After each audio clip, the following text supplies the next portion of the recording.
All right, good afternoon, everyone. My name's David. I'm a master's student working out of the Ontario Veterinary College under the supervision of my advisor, Dr. Thomas Koch. And I'm excited to share with you guys some of my research and results regarding the effect of oxygen tension and culture time on the chondrogenic differentiation of cord blood-derived MSCs. So just a bit about our lab. The purpose of my advisor's research program is to really harness the power of stem cells to treat joint cartilage injuries. And the purpose of my research with regards to his research program is to improve the quality of our engineered cartilage that we derive from equine cord blood MSCs for the purpose of treating large, full-thickness articular cartilage defects in horses. And we plan to use this preclinical data, or sorry, I should say preliminary data, to actually translate it into human medicine. And so two ways of actually improving the quality of our neocartilage is by manipulating the oxygen tension as well as the culture time. And so what is articular cartilage? To be honest with you, I feel a little silly presenting this slide, realizing that most of the people in here are doctors, but nonetheless, articular cartilage is a thin layer of tissue that lines the surface of the bones that articulate with each other to form what's called a joint. And articular cartilage is important because it provides a smooth and frictionless surface for the bones to articulate with each other, as well as provide load-bearing support to the underlying bones. And what mainly consists of articular cartilage, although there's multiple components, the four main components are, number one, water, as well as chondrocytes, which are the cartilage-producing cells, and as well type 2 collagen and proteoglycans. And articular cartilage, like most organs and tissues in the body, their structure often complements their functionality, and that's especially true with articular cartilage. And so these components, the way they're organized structurally, provides them their biomechanical functionality. And so one thing about articular cartilage that I'd like to highlight is the fact that it has a limited capacity to repair itself. And this is because of the fact that it has no blood supply, no innervation, and a low cell density, among other factors. And as well, articular cartilage tends to deteriorate over time with wear and tear due to the natural aging process, as well as with trauma and injury, usually from sports injuries, and as well due to repetitive stress from high-impact activities that we commonly see with racehorses. And so these defects naturally, I should say intrinsically, the body will try to heal the defect by filling the void of the defect with fiber cartilage. But this fiber cartilage is inferior to that of native articular cartilage. And so if left untreated, the fibrocartilage itself will continue to deteriorate and the joint will progress into advanced stages of osteoarthritis. And so when we talk about large, full-thickness articular cartilage defects, we're referring to defects that have gone through all the layers of articular cartilage, all the way down to the subchondral bone. And as well, when we say large, we're referring to the surface area of the defect, in which usually, in this case, we're referring to about 4 centimeters square or larger. And so when the defects become this big and this deep, we often need to have surgical interventions to be able to actually treat the tissue. And some of the most common ones are microfracture, as well as autologous chondrocyte implantation, and the most newly currently approved state-of-the-art treatment, matrix-assisted ACI. And so with microfracture, you're basically drilling some holes into the subchondral bone where the defect exists and allowing the blood from the bone marrow to pool into the defect and form a layer of fibrocartilage. But the issue with this is, again, it's a temporary fix because that fibrocartilage in itself will deteriorate over time. And then with ACI and MACI, it's a two-step procedure. The first procedure involves opening the joint up, harvesting some cartilage tissue from a non-weight-bearing region of the joint, isolating the chondrocytes from that cartilage tissue, expanding those chondrocytes, and then reimplanting them in a second procedure, either with the scaffold or without. And the issue with this is that because it involves two steps, it's highly invasive, costly, and time-consuming. And so equine cord blood MSCs might provide a practical solution to engineering articular cartilage. And just to put into perspective the use of the horse as a preclinical model for cartilage repair, when you compare the thickness of articular cartilage between different species or animal models used in preclinical studies, the horse's thickness of articular cartilage closely resembles that of human articular cartilage better than any other species.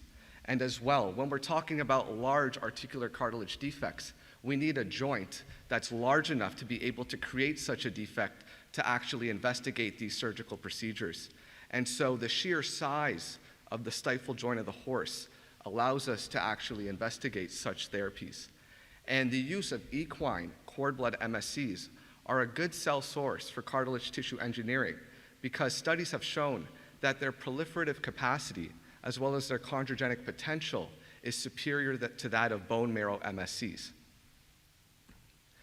And so one of the things I'm looking at again is how oxygen tension is influencing the chondrogenesis of these cord blood MSCs. And so literature has shown that low oxygen promotes MSC chondrogenesis.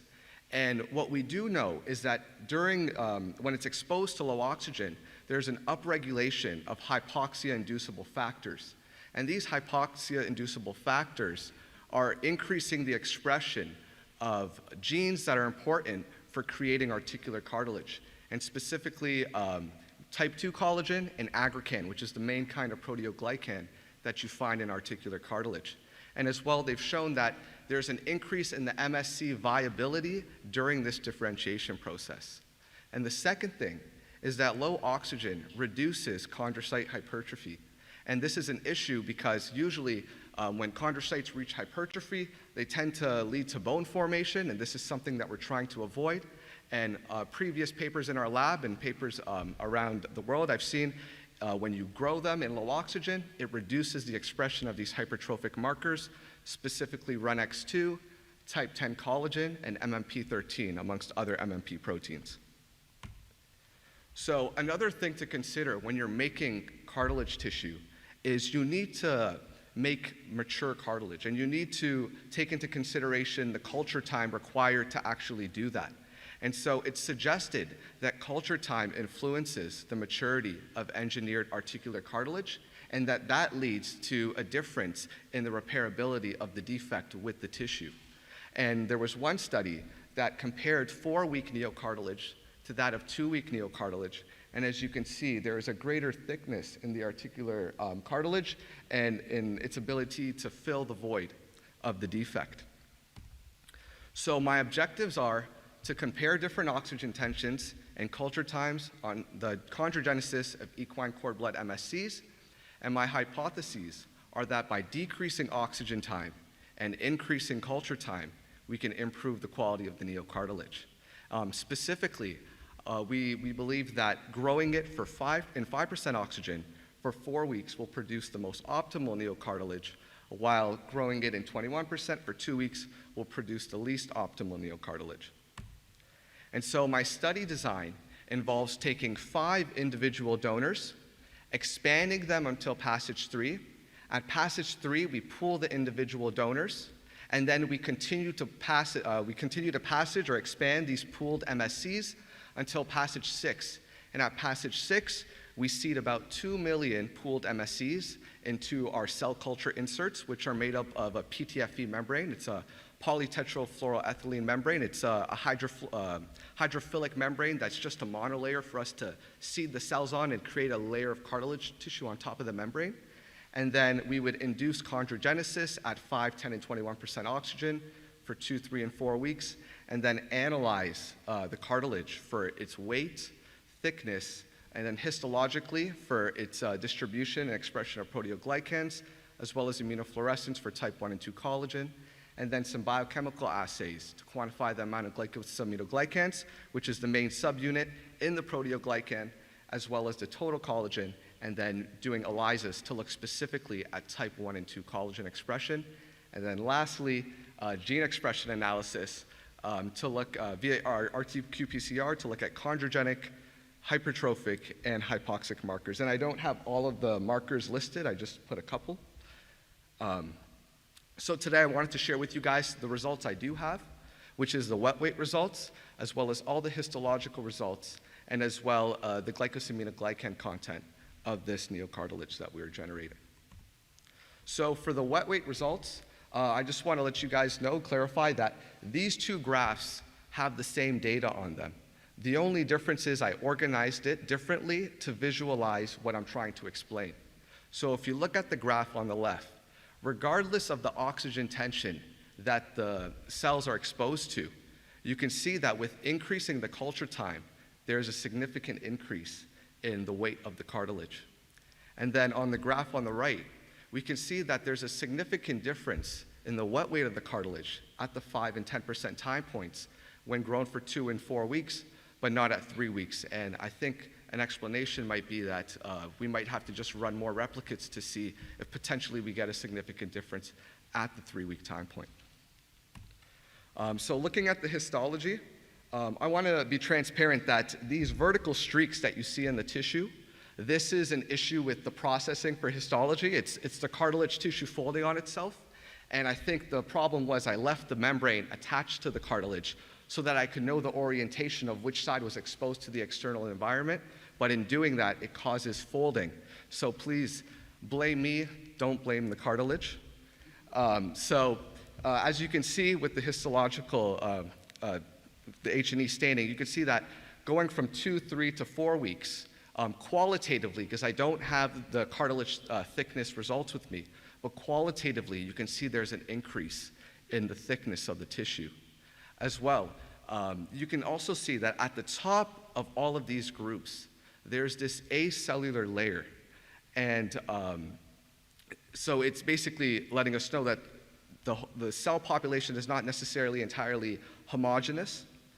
And so for the toluidine blue staining, we see the same thing where there's an increase in the thickness of the tissue with increased culture time. And as well, we still see this acellular layer. And in the most superficial aspect of this acellular layer, we are seeing no glycosaminoglycan deposition. And as well, you'll see that as you increase the culture time, there is a more prominent appearance of the lacunae, which tends to be a sign that the cartilage is becoming more mature. And so I should have mentioned the toluidine blue staining is for the proteoglycan expression. So this glycosaminoglycan content is basically a subunit of the proteoglycans. So these two kind of go hand in hand. And the same story with the wet weight results. We're seeing that when you increase the culture time, regardless of the oxygen tension, there's a significant increase in the glycosaminoglycan deposition. And then on the graph on the right, we're noticing that there's only a significant difference between the 5 and the 10% oxygen groups when you grow them for 4 weeks. And so it might be letting us know that we need to grow the cartilage long enough in order to actually see a difference.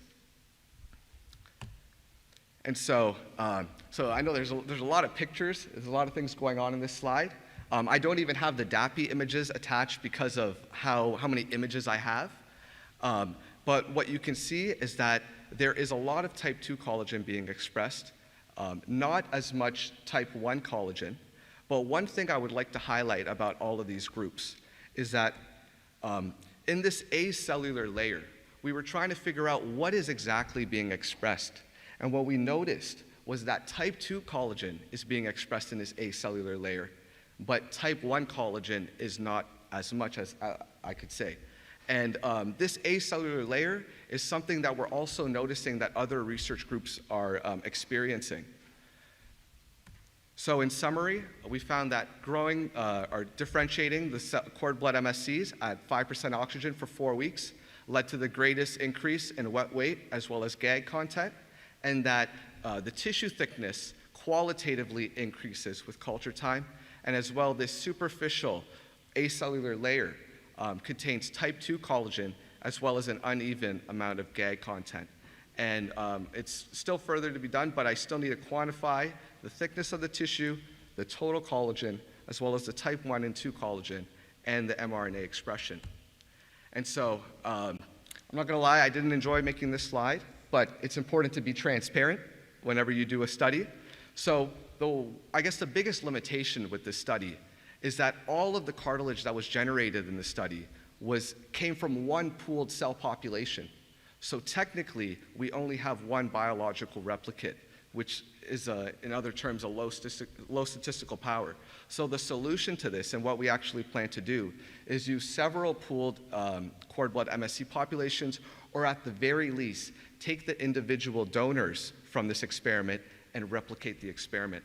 And then the second thing was that we expanded the cord blood MSCs in 21% oxygen prior to chondrogenesis. However, it's been shown that if you precondition them to hypoxia during the expansion phase, it actually results in an increased quality of the neocartilage. And so it essentially primes them for chondrogenesis. And with that being said, I'd like to thank my advisory committee as well as the lab members, and most importantly, the horses, because without them, this research wouldn't have been done. Thank you. Thank you so much. All right, one question. One going two. All right, thank you so much.